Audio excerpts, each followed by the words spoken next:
2 3 2 cross into 3। 3। हाँ, तो 2 cross 3 का प्रोडक्ट किससे होगा? जिसका रो 3 रहेगा इधर। ठीक है, तो जैसे मैंने मल्टीप्लाई करना है 3 4 5 6 7 8, 3 इंटू मान लो 3 इंटू 2 है ये, तो ये आपका प्रोडक्ट आ सकता है। उसका आंसर किस में आएगा? 2 क्रॉस 2। ये चीज तो सबको समझ में आ गई है ना? Yes sir. अब कैसे मल्टीप्लाई होगा? देखो 2 क्रॉस 2 में कितने एलिमेंट होंगे टोटल?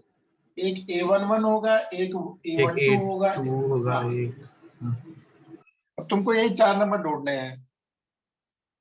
A11 मतलब क्या है? फर्स्ट रो का फर्स्ट कॉलम से मल्टीप्लिकेशन। लेकिन मल्टीप्लिकेशन जब करते हैं तो करस्पॉन्डिंग एलिमेंट का करते हैं। फर्स्ट रो का मतलब सिर्फ 8 नंबर यूज होंगे इनमें से? नंबर सारे यूज होंगे सर पर थर्ड रो में तो कोई आएगा ही नहीं। देखो ना, अभी तो थर्ड रो कहाँ में चाहिए?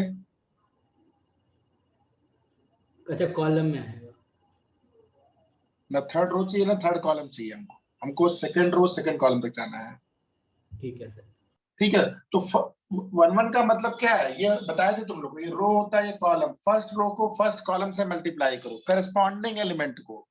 फर्स्ट रो को फर्स्ट कॉलम से, 1 का 3 से, 2 का 5 से, 3 का 7 से। इससे आपको 1 1 मिल जाएगा। कितना आएगा? ओरली कर लो। 1 into 3 3, 5 2 10, कितना हुआ?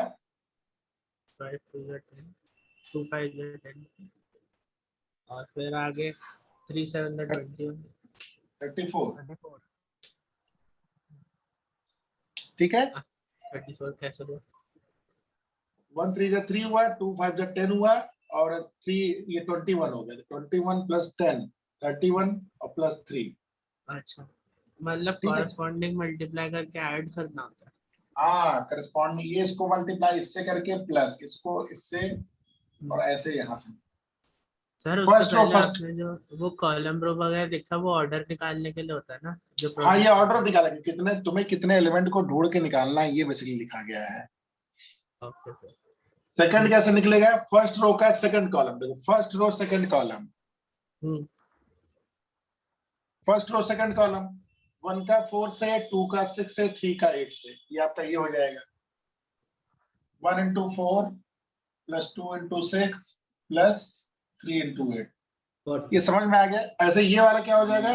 2 second row first column, 4 into 3, 5 into 5, 6 into 7। Second row second column क्या हो गया? 4 into 4, 5 into 6, 6 into 8। चलो क्वेश्चन हम लोग कर रहे थे ये वाला, क्वेश्चन नंबर 18।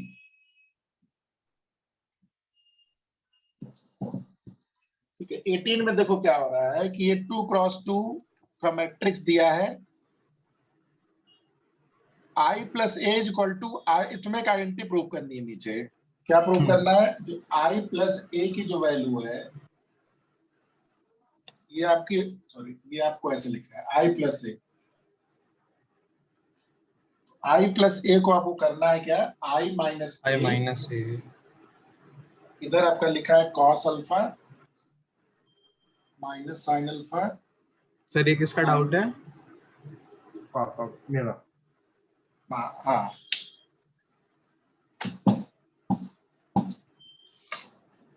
देखो एलएचएस में क्या आएगा पहले?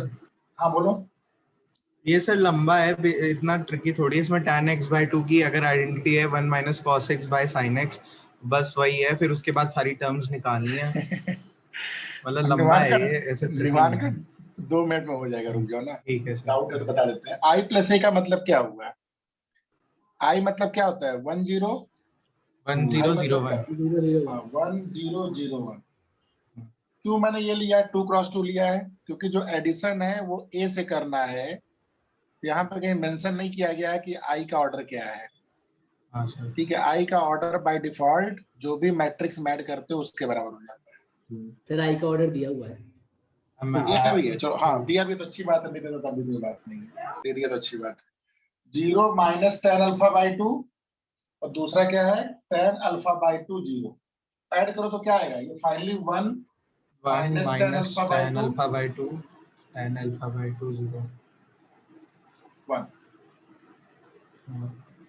1 प्लस 0 ये LHS हो गया। यहाँ तक ठीक है। RHS में देखो I माइनस ए निकालने को बोल रहा है। पहले तो I माइनस ए बताओ क्या होगा। Sir 1 tan alpha by 2 tan alpha by 2 1 हाँ तो क्या आ सर बस जाएगा साइन 1 चेंज हो जाएंगे tan tan alpha alpha by by 2 minus tan alpha by 2 और 1 ये I माइनस है तो इसका मतलब आपको 1 tan अल्फा बाई 2 और माइनस tan अल्फा बाई 2 और 1 को मल्टीप्लाई किससे करना है cos alpha cos alpha sin alpha minus sin alpha cos alpha इससे आपको मल्टीप्लाई करना है। 2 क्रॉस 2 ये है 2 क्रॉस 2 है रिजल्ट 2 क्रॉस 2 आएगा। ठीक है देखो इसमें 4 टर्म आने वाले हैं। फर्स्ट रो का फर्स्ट कॉलम से cos alpha plus sin alpha into tan alpha by 2 हाँ सही है ये। दूसरा जरा बताओ minus sin alpha plus tan alpha by 2 cos alpha sir इसको अभी सिंपलीफाई कर लो ना ये मत रुक जाओ पहले लिख लो minus sin alpha plus tan alpha by 2 cos alpha minus sin alpha plus tan alpha by 2 cos alpha. मैं एक करके दिखा दूंगा बाकी कर लेना। फिर इसमें क्या होगा minus tan tan alpha by 2 cos alpha plus sin alpha. Last वाला क्या हो जाएगा sin alpha tan alpha by 2 plus cos alpha. फिर minus tan alpha by 2 थोड़ी कौन सा बोल लो ये वाला है। हाँ ये सेकेंड रो का I minus 1 tan alpha by 2 tan alpha second by रो 2 का फर्स्ट कॉलम से करोगे ना तो माइनस tan अल्फा नहीं बाई हाँ 2 तो cos ये नहीं नीचे आपने I minus से गलत लिखा है उसमें tan negative tan alpha by 2 नहीं होगा पॉजिटिव होगा डबल चेक कर लेंगे नहीं हाँ ठीक है नेगेटिव होगा मैंने गलती कर दी ठीक है ना हम्म यहाँ तक ठीक है। हम्म अब तुम्हें इसकी वैल्यू निकालनी है पहले cos alpha sin alpha tan alpha by 2 इसकी वैल्यू देखो पहले ये दोनों चीज सेम है ये ठीक है। तो इसकी वैल्यू मैं निकाल दे रहा हूँ देखो क्या लिखा है cos alpha sin alpha tan alpha by 2 को लिख लो sin alpha by 2 divide by cos alpha by 2। यहाँ पे अगर तुम cos अल्फा बाई 2 एलसीएम ले लो ये आ गया cos alpha by 2 plus sin alpha by 2। ये cos है cos b प्लस sin है sin b का फॉर्मूला लग रहा है cos a माइनस b होता है तो cos alpha minus alpha by 2 cos alpha minus alpha by 2 यानी कि cos अल्फा बाई 2 नीचे भी ये 1 आ जाएगा पूरा करके।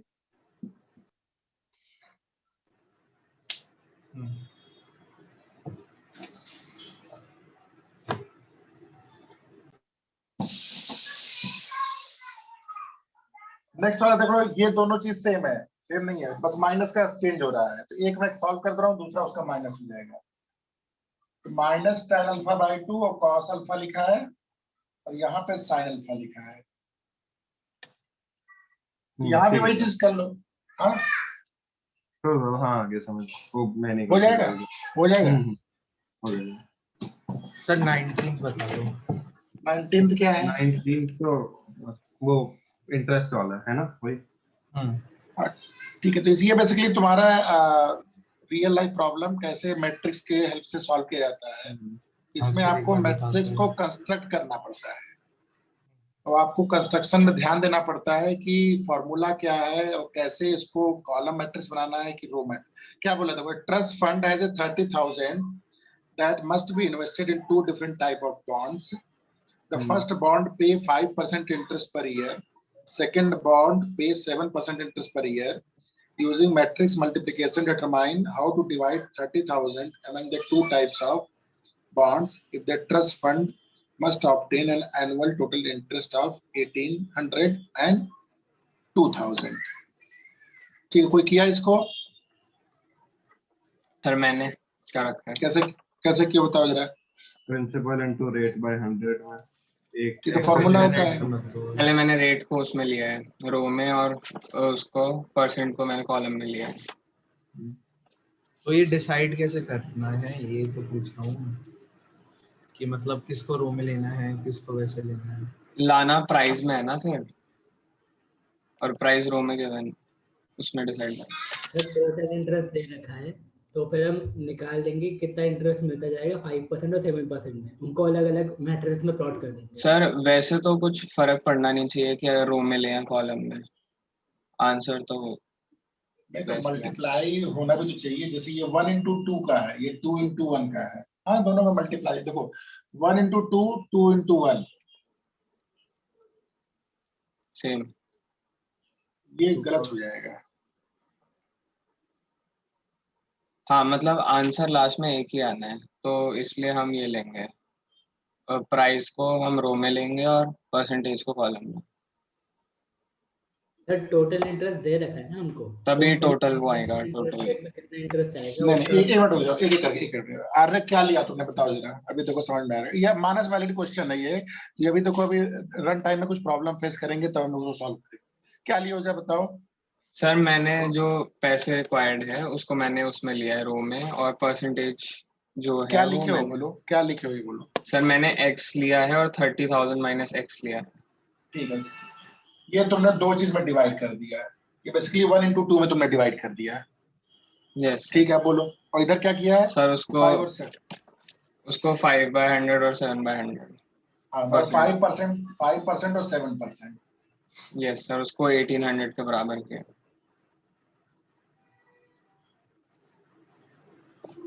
क्योंकि ए पार्ट 1800 है, तो उसको मैंने 1800 के बराबर।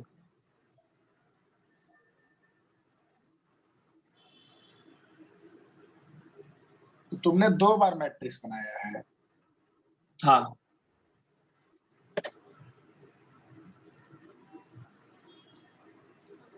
ठीक है, तो तुमने क्या किया, इसको इक्वल टू 1800 1 क्रॉस 1 किया, क्योंकि तुम्हारी मजबूरी हो गई 1 into 2, 2 into 1 का आंसर 1 क्रॉस 1 आता है। हाँ, तो हाँ, वरना अगर हम उल्टा लेते तो 2x2 में आता आंसर। नहीं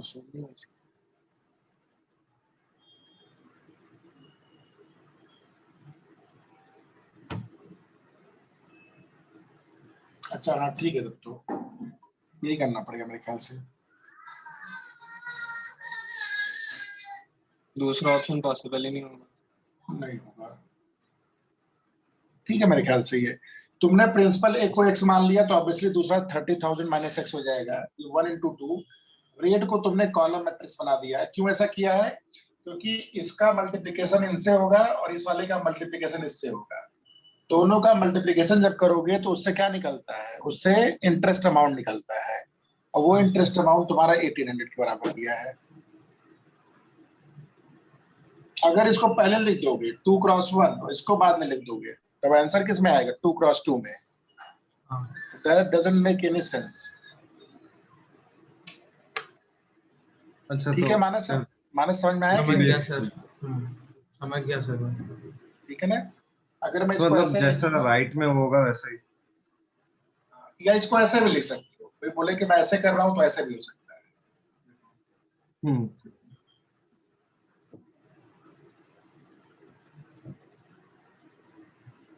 ट्रांसपोज करते हैं ना, ट्रांसपोज नहीं बोला गया है, अभी थोड़ी a करेंगे into b है तो यहाँ b into a कर दिया है। मतलब ऐसी तो One कुछ होता है ट्रांसपोज में, इसको ऐसे ले ट्रांसपोज ये नहीं है, हाँ। ट्रांसपोज ठीक है, अभी ट्रांसपोज देखते हैं क्या है। हाँ वो ठीक है, अभी वो कॉन्सेप्ट लेकिन में है। इसको इस तरह लिख दिया गया, ठीक है, तो ये भी वही चीज आ रही है। ये पहला पार्ट हो गया। सेकंड पार्ट में इक्वल्स 2000 रख देंगे बस। हाँ इक्वल टू 2000 कर देंगे, तो उससे तुम्हारा फंड अलग अलग बदल जाएगा। ठीक है ना, समझ में आ गया ये? Yes sir. साई कनेक्टेड हो? हाँ सर। रौनक समझ में आया? हाँ सर, आगे। सिमिलरली ऐसे क्वेश्चन 20 भी है तुम्हारा, इसमें बुक शॉप है, बुक्स है, देखो इसको मैं बता दे रहा हूँ, क्वेश्चन नंबर 20 को किया है ये आने की हो। हाँ सर किया। Books of a particular has a 10 dozen, कैसे किया बताओ जरा। सर मैंने बुक्स को रो में लिया है और सेलिंग प्राइस को कॉलम में लिया। बुक्स कितनी है तुम्हारी? बुक्स 10 डजन इसकी है, केमिस्ट्री 8 डजन, फिजिक्स ये मींस बुक्स केमिस्ट्री की 10 120, 8 फिजिक्स की लेकिन ये डजन में, तो डजन में 12 से मल्टीप्लाई 12 से करना है। मल्टीप्लाई। स्केलर का स्केलर प्रोडक्ट पहले करना है। सर प्राइस को लिख दो आप 80 60 40। ये आपका 80 60 40 हो गया। इधर आपने बुक्स को लिख दिया, ये स्केलर लिख दिया, और ये आपने बुक्स को प्राइस लिख दिया, क्योंकि ये 1 into 3 3 into 1 से आएगा आंसर आपका 1 क्रॉस 1 में। तो इससे क्या पूछ रहा है, find the total amount. Basically आपको ये निकालना है टोटल अमाउंट कितना होगा। ठीक है, तो उसको मैट्रिक्स मल्टीप्लिकेशन से आंसर निकाल लीजिए। सर हो जाएगा ये। हो जाएगा ना, सिंपल है। सर तो पहले हम मैट्रिक्स को मल्टीप्लाई करेंगे, फिर आंसर को 12 से मल्टीप्लाई करेंगे। अब तुम्हारी मर्जी है, स्केलर से पहले कर लो, मैट्रिक्स से कर लो, कोई कर लो, इसको अगर इससे पहले कर हम लो। 12 से मल्टीप्लाई करेंगे तो हमको दोनों में 12 मल्टीप्लाई करना पड़ेगा। तो धीरे बोलो, क्या बोल रहे हो? अगर हमको पहले 12 दोनों को पहले 12 से मल्टीप्लाई कर देंगे, मल्टीप्लाई करने से पहले मैट्रिक्स को, तो हमें सबको मल्टीप्लाई करना पड़ेगा, मतलब 12 into 10, 12 into 8, 12 into 10। हाँ, ये तो बताए थे ना, मैट्रिक्स में जब भी स्केलर अंदर जाता है तो मैट्रिक्स के ईच एंड एवरी एलिमेंट को जाके मल्टीप्लाई करता है। नहीं सर, फिर हमको दूसरे मैट्रिक्स को भी मल्टीप्लाई करना पड़ेगा। नहीं, फिर यानी दूसरा ये जब अंदर घुस गया इसके, इस मैट्रिक्स के अंदर चला गया है, तो दूसरे में नहीं अब यहाँ जाएगा। थोड़ा, हाँ वहां नहीं जाएगा ना। ठीक है sir. Question 21 and 22।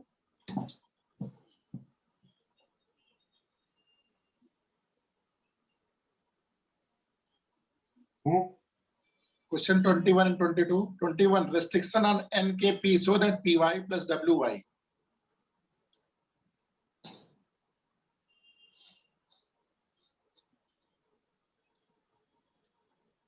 Twenty-one. P dot Y. Sir इसकी तो मुझे लैंग्वेज ही समझ नहीं आई। हाँ, क्या हुआ? इसकी लैंग्वेज ही समझ नहीं आई। इसमें बोल रहा है कि ये ऑपरेशन आपको करना है तो क्या क्या कंडीशन होनी चाहिए, रिस्ट्रिक्शन पूछ रहा है। अगर P इंटू वाई को W इंटू वाई से मल्टीप्लाई करना है तो नीडलेस टू से कि इन दोनों का मल्टीप्लिकेशन का ऑर्डर इन दोनों के मल्टीप्लिकेशन के ऑर्डर के बराबर होगा। ये मल्टीप्लिकेशन हो रहा है सेपरेट, फिर एडिशन हो रहा है, तो इससे आपको कंडीशन बनानी है। और P देखो इसमें क्या क्या है, P क्या है तुम्हारा, ऊपर लिखा हुआ है, P क्या है, Y क्या है, Z क्या है, ऊपर सब लिखा गया है, दिख रहा है ना। P का ऑर्डर क्या है आपका? Yes sir. P cross K, यानी कि ये P क्रॉस K है। Y क्या है आपका? 3 क्रॉस के। 3 क्रॉस K। सर इनका फिर प्रोडक्ट का ऑर्डर कुछ P क्रॉस 3 बनेगा। K। और W क्या है आपका? W किधर है, सेकंड लास्ट, N क्रॉस 3। ये अब इसका प्रोडक्ट होना है, इनका प्रोडक्ट होना है, तो इसका प्रोडक्ट कब पॉसिबल है? P इक्वल्स टू 3 पे। K equal to 3। नहीं, K इक्वल्स टू 3 पे। तो इसका मतलब गारंटीड आपका हो गया K की वैल्यू 3 होनी चाहिए, पहला कंडीशन रिस्ट्रिक्शन हो गया। यहाँ पे 3 क्रॉस 3 लिखा हुआ पहले, तो कोई टेंशन नहीं है। तो यहाँ पे मल्टीप्लाई होके क्या आएगा, P क्रॉस K आएगा, और यहाँ मल्टीप्लाई होके क्या आएगा, N क्रॉस K आएगा। दोनों को समेशन कर, यहाँ पे क्या हो गया, इसका मतलब P का जो ऑर्डर होना चाहिए वो N के, ये आपका रेस्ट्रिक्शन हो गया। कोई दिया है? No.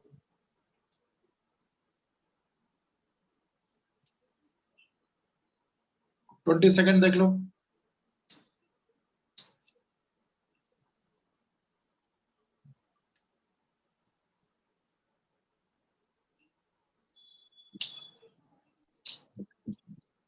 N cross N is equal to P, then the order of 7x plus 5z पूछ रहा है।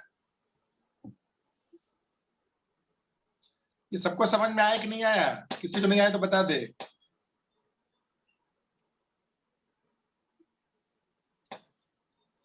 आ गया ना? पिक्चर नहीं चल रही है? अगर नहीं समझ में आया तो दोबारा पूछ लीजिए, ठीक है? नहीं तो फिर पिक्चर खत्म हो जाएगी। बता दीजिए एक बार दोबारा से। फिर तो बता सर दीजिए 2 क्या क्या क्रॉस n क्या होगा। नहीं Twenty- निवान क्या नहीं समझो, बताओ। कुछ है रिस्ट्रिक्शन क्या है इसके मतलब कंडीशन राइट? रिस्ट्रिक्शन मतलब कि क्या कंडीशन है? जैसे मैं बोलता हूँ कंडीशन दो मैट्रिक्स मल्टीप्लाई करने का क्या कंडीशन है, या एडिशन का हमने पढ़ा था क्या कंडीशन है। तो बहुत बेसिक रूल पढ़ा गया था कि अगर दो मैट्रिक्स में एडिशन हो रहा है, दोनों मैट्रिक्स सेम ऑर्डर की होनी चाहिए। अगर दो मैट्रिक्स मल्टीप्लिकेशन हो रहा है तो फर्स्ट मैट्रिक्स का कॉलम और सेकंड मैट्रिक्स का रो ये इक्वल होना चाहिए, ठीक है? अब यहाँ पे देखो P डॉट वाई और W डॉट वाई जो ऑर्डर है मैंने लिख दिया पहले यहाँ पे। अब इसका मतलब P और Y का मल्टीप्लिकेशन करना है तो क्या कंडीशन होना चाहिए, क्या रिस्ट्रिक्शन होना चाहिए? ये K की वैल्यू गारंटीड 3 होनी चाहिए। अगर K 3 नहीं होगा तो मल्टीप्लिकेशन यहाँ पॉसिबल ही नहीं होगा, इलीगल हो जाएगा एक तरह से। हाँ सर। ठीक है, तो K की वैल्यू मैंने 3 लिख दिया, पहली कंडीशन। अब K की वैल्यू 3 हो जाएगी, यहाँ मल्टीप्लिकेशन के 3 और 3 लिखा है पहले से, तो यहाँ पे ये अलाउ है। मल्टीप्लिकेशन करने के बाद जो मैट्रिक्स न्यू मैट्रिक्स फॉर्म होती है उसका ऑर्डर कैसे निकालते हैं? जो बाकी बचता है, ये N और K हो गया, इधर तुम्हारा P एंड K हो गया। अब इन दोनों को ऐड करना है, ऐड करने की कंडीशन क्या है कि दोनों का ऑर्डर सेम होना चाहिए।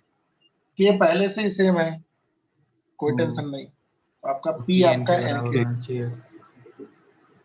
इसको लॉजिकली आप इसको अपने रिस्ट्रिक्शन मतलब ये कंडीशन है जो कि यहाँ पे फुलफिल होनी चाहिए, तभी ये चीज। अगर तुमने कुछ भी इसमें चेंज किया, K की वैल्यू 4 कर दिया, तो ये फिर नहीं हो सकता है। 20 सेकेंड, रोनक जरा बताओ 20 सेकेंड का आंसर।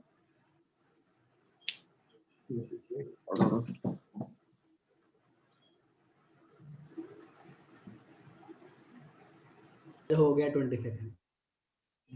रौनक बताओ जरा आंसर।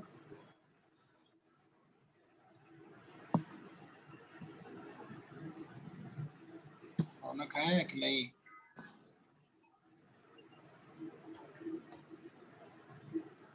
रौनक डिस्कनेक्टेड है। वाह वाह, मैं बता दूं sir?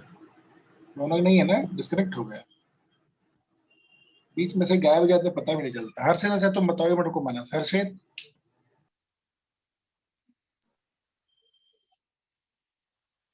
Harshit can you hear me? हर्षित जैसे मार्स में बैठे हैं, ठीक है, लैंड रोवर चला रहे हैं। Copy copy. बोलो जरा आंसर। सर डी है। डी शायद ना लगाओ, कंफर्म बोलो। सर पक्का तो नहीं है सर। पक्का नहीं है तब तो गड़बड़ है, पक्का वाला काम चाहिए मुझे। Aryak? Yes sir, D option 2 cross n। D. B. Sai? Sir B. Sir B बोला है, B for ball। बी। अच्छा सर बी। मैं भी कर रहा हूँ, समझ रहा हूँ। मानस तुम बताओ क्या निकाले हो? Sir B, B 2 cross n। भैया शायद? Yes sir. शायद काम नहीं चलने वाला भैया। कैसे शायद निकाले जरा बताओ, लॉजिक दो।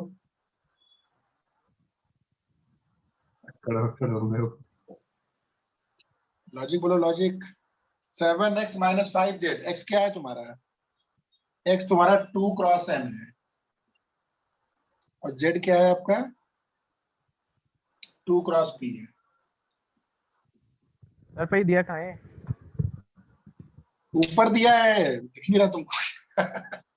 अच्छा अच्छा। अरे वो वही 21 के ढूंढ ऊपर देख। उसके बिना तुम हाँ, आंसर भैया। कैसे बता दिए? सर तभी तो सर शायद बोला था। मतलब समझ सर लिया अक्कर था। बक्कर बोल रहे वो।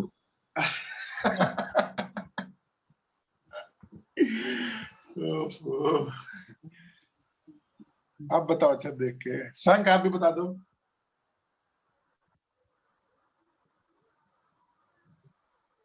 तो सर n यहाँ से 2 के यहाँ चाहिए। एन ऑफ पी इक्वल है, देखो दोनों में मल्टीप्लीकेशन, सॉरी ये स्केलर से कुछ तो फर्क पड़ता नहीं है, तो स्केलर तो आपको फालतू डरा रहा है, तो उसको मिटा दो। सर माइनस से भी कुछ नहीं फर्क पड़ेगा, माइनस तो सर n 2 के बराबर होना चाहिए, माइनस से तो कुछ नहीं फर्क n पड़ेगा, और p माइनस रिस्ट्रिक्शन बराबर लगाता है, तो माइनस 2 हो रिस्ट्रिक्शन जाएगा। लगाता है कि ऑर्डर सेम होना चाहिए। तो 2 और 2 तो सेम है, n और p भी सेम होना चाहिए, सर तो फर्क नहीं पड़ता। तो सर दोनों 2 क्रॉस 2 हो जाएंगे। 2 क्रॉस 2 हो जाएगा, n हो जाएगा, n या फिर p कोई भी एक। सर 2 n क्रॉस 2 के बराबर हो जाएगा। n 2 के बराबर कैसे हो जाएगा? अच्छा ये माइनस हो रहा है, सॉरी। अरे तो दे तो रखा है n p के बराबर है, फिर उसके बाद दोनों का ऑर्डर सेम होना चाहिए, तो 2 क्रॉस n होगा ना, या 2 क्रॉस p हो सकता है, 2 क्रॉस p ऑप्शन में नहीं है तो। करेक्ट, सही, वेरी गुड। जी अनुमान। चलो अब आगे लिखो ट्रांसपोज ऑफ ए मैट्रिक्स।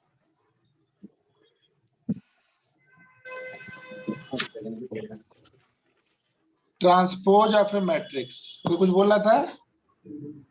नहीं। ट्रांसपोज ऑफ मैट्रिक्स, रौनक आ गए? सर वो डिस्कनेक्ट हो गया। हाँ, मैं तुमसे क्वेश्चन पूछ रहा था तो मैं कहाँ चले गया। चलो कोई बात नहीं। Transpose of A matrix, transpose of matrix में जैसे अभी कोई बोल रहा था कि रो को कॉलम, कॉलम को रो, बहुत ही सिंपल तरीका। ट्रांसपोज 1 2 3, हाँ 2 3 4, ये क्या ऑर्डर है इसका? 2 क्रॉस 3। 2 क्रॉस 3। तो इसका जो ट्रांसपोज होगा उसको दो तरीके से, आपके बुक में ए डैश लिखा है, कई जगह इसको एटी भी लिखते हैं, ठीक है, एनसीईआरटी में डैश लिखा है तो एटी भी लिखते हैं। ट्रांसपोज मतलब इसका ऑर्डर 3 क्रॉस 2 हो जाएगा, जो रो है वो कॉलम बन जाएगा। तो रो तुम्हारा 1 2 3 था तो कॉलम हो जाएगा 1 2 3, रो आपका 2 3 4 है तो कॉलम हो जाएगा आपका 2 3 4। मैथमेटिकली लिख लो, फॉर्मूला क्या है, मैथमेटिकली कैसे लिखते हैं इसको? If any matrix define aij m cross n, इसका जो ट्रांसपोज होता है वो aji हो जाता है, ये n क्रॉस m हो जाएगा। इस लैंग्वेज को भी समझते रहिए। aij मतलब जो 1 2 मटेरियल, जो 1 2 एंट्री होगी वो 2 1 बन जाएगी, जो 1 3 रहेगी, देखो ये तुम्हारा 1 1 तुम्हारा 1 1 ही होगा, 1 2 तुम्हारा 2 1 बन गया, 1 3 तुम्हारा 3 1 बन गया। तो aij m cross n convert into ji n cross n, ये जस्ट इसका रिवर्स हो जाता है। इसको a डैश या at, इसको बोलते हैं ट्रांसपोज। ए डैश को ट्रांसपोज बोलते हैं ना, a डैश या at, इसको ट्रांसपोज बोलते हैं a का, किसी का ट्रांसपोज होता है तो a डैश या at is called transpose of matrix A। कुछ प्रॉपर्टीज की इंपॉर्टेंट प्रॉपर्टी है, इसमें एक प्रॉपर्टी बहुत ही ज्यादा इंपॉर्टेंट है, लिख लो प्रॉपर्टीज। पहली प्रॉपर्टीज, A ट्रांसपोज का ट्रांसपोज ये हो जाएगा। ये हो जाएगा, बहुत अच्छा। अगर KA का ट्रांसपोज करना है, मतलब मैट्रिक्स में किसी स्केलर से मल्टीप्लाई करके उसका ट्रांसपोज लो, दैट इज तो as sir k equal, divided, that is as equal कि तुम A डैश पहले निकाल लो फिर K से मल्टीप्लाई करो, ठीक है। थर्ड जो है देखो, A प्लस B का जो ट्रांसपोज होता है वो A dash plus B dash का ट्रांसपोज होता है, मतलब AB का सम निकाल के फिर ट्रांसपोज करो या ट्रांसपोज निकाल कर सम करो। जो सबसे इंपॉर्टेंट है जिसपे स्टार लगा लीजिएगा, A डॉट B का ट्रांसपोज क्या होता है? b डॉट a ट्रांसपोज, है? b डॉट a नहीं, कम्यूटेटिव तो होता ही नहीं है तो फिर A कैसे? dash dot B dash का A transpose into B transpose. A dash dot हाँ, B A dash transpose B transpose, ये लिख लीजिए और इसको लिख के काट दीजिए क्योंकि ये नहीं होता है। b transpose sir b transpose, B transpose A transpose, ये बहुत ध्यान दीजिएगा। मतलब A B को मल्टीप्लाई करके अगर ट्रांसपोज लोगे तो वो चीज दैट इज एज इक्वल कि पहले B का ट्रांसपोज को transpose A transpose की मल्टीप्लिकेशन से। समझ गया। समझ में आ गया? Very good. अब इसमें दो थ्योरम है, लिख लो। थ्योरम क्या? पहले दो Theorem. टर्मिनोलॉजी, हाँ दो टर्मिनोलॉजी है। पहला लिखो symmetric and skew symmetric matrices. Symmetric and skew symmetric. Skew मतलब SKEW, skew. Symmetric and skew symmetric, symmetric और एंड स्क्यू सिमेट्रिक। सिमेट्रिक का मतलब क्या? जैसे मैं तुम्हें एग्जांपल देता हूँ, जैसे जो मैट्रिक्स अपने ट्रांसपोज के बराबर होता है। हाँ, जो मैट्रिक्स अपने ट्रांसपोज के बराबर हो। जैसे एग्जांपल को देख लो, जैसे मान लो 1 2 3,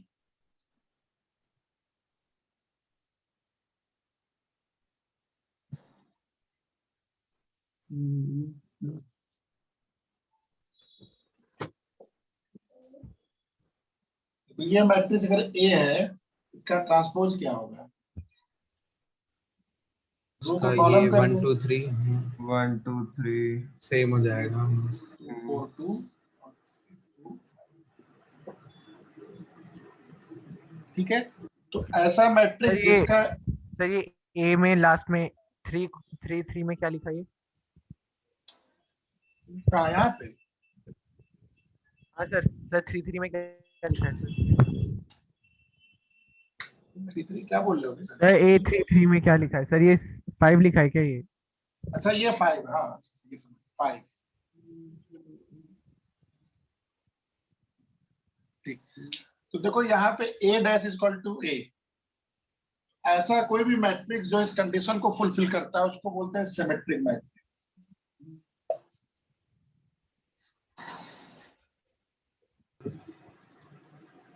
ठीक है। ठीक है, और जो स्क्यू सिमेट्रिक होता है वो तुम्हारा A dash is equal to minus A।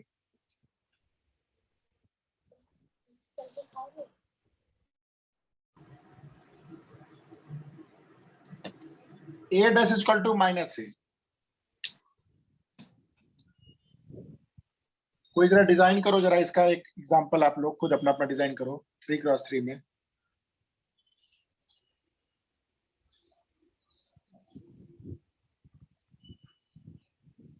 Symmetric के लिए सर ना सिमेट्री तो मैंने कर ही दिया, सिंपल काम तो मैं कर दूंगा। -8 इसका डिजाइन करना है।